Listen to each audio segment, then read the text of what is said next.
Galeriile de artă Cupola găzduiesc expoziția de pictură Un dialog al culorilor, semnată Mihai Coțovanu.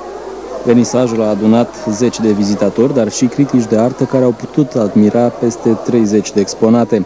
Mihai Coțovanu a expus de această dată, pe lângă veritabile lucrări de peisagistică, și portrete de mare expresivitate stilistică.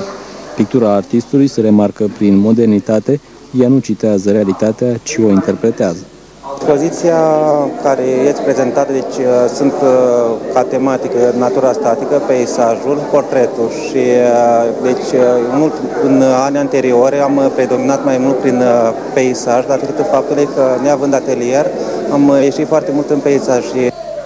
Creațiile pictorului ieșean impresionează prin motivul comuniunii om-natură, viziunea compozițională, dar și cromatica deosebită. Deși cele mai cunoscute tablouri sunt peisajele, expoziția de față face trecerea spre natura statică și portretistică. Mihai Coțovanu este un profesionist al trudei și un ascet al rigorii, în sensul că face din muncă un ideal, din cercetarea realității, un crez și un fel de a fi.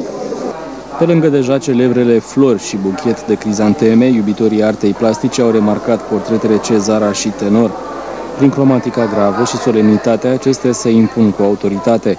Expoziția va rămâne deschisă până pe 10 septembrie.